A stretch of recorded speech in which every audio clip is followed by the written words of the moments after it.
Today I'm going to talk about how to get your teams thinking differently.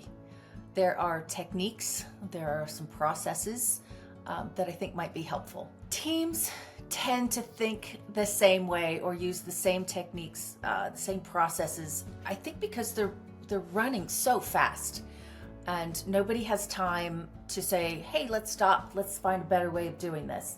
I think you're probably doing this right now, which yay for you. And if you can share this with your team, I think it will be helpful. But people come from different companies and they find a way that gets them through and they kind of stick with that. So I believe culture is about pinky swears. So if we kind of pinky swear that there's a better way to do this, I think it's going to be remarkably helpful for you. Two examples I want to give you. One is was for the Washington State Department of Transportation.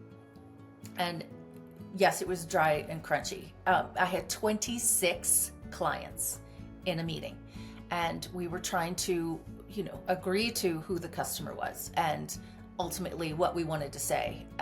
And I realized that we were not aligned on who the customer was. Yes, we had data, but again, 25 to 54, you got lots of options within that. So one of the techniques that I used was to have them grab a piece of paper and draw a stick figure, a profile of who they thought our best customer was. So they all kind of do their little stick figures and had to put some clothing on them, then facial expression, give me some sense of who these people were.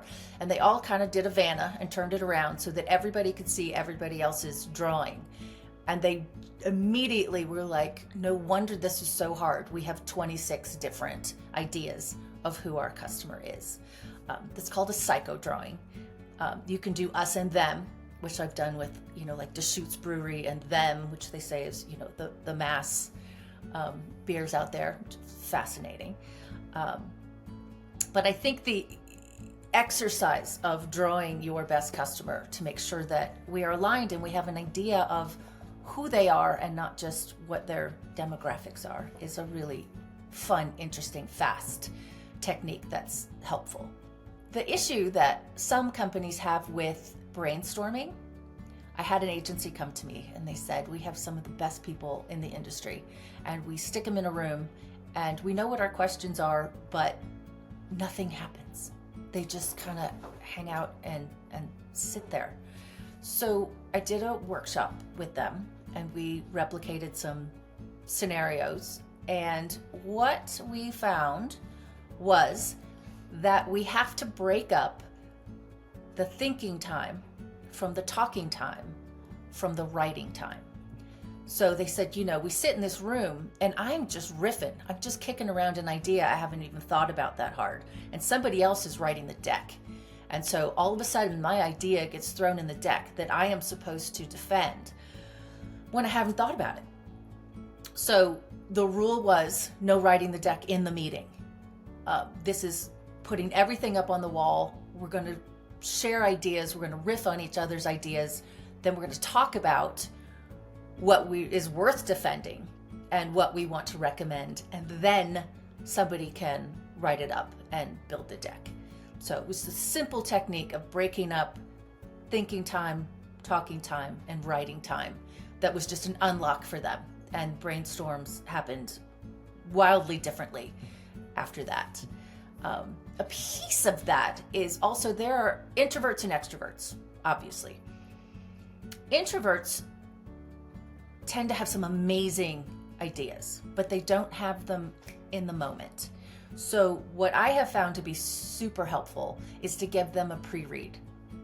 Actually, giving everybody a pre-read just saves us all kinds of time when we get together. That's the talking time. But if you give introverts the chance to simmer on a question, on a problem to be solved, they will show up prepared to share ideas the same way an extrovert shows up to share ideas. So you're just helping them catch up a little bit. So I find that to be also very helpful.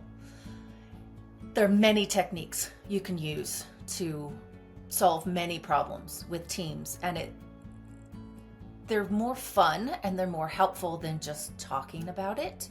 So if you want some of those, I have a booklet, Brand Think Tools for Agencies, the toolkit. So check that out. I use it in research, I use it with teams, and I even use it my own self just to go through some mental calisthenics to find some better ideas or push myself a little bit harder. If this has been helpful and you want more, I have courses, I have case studies, I have loads of videos, loads of how-tos, free frameworks. I have a book on how to write a killer brief. I have a book on how to build your creative buoyancy, which is what we need in this industry.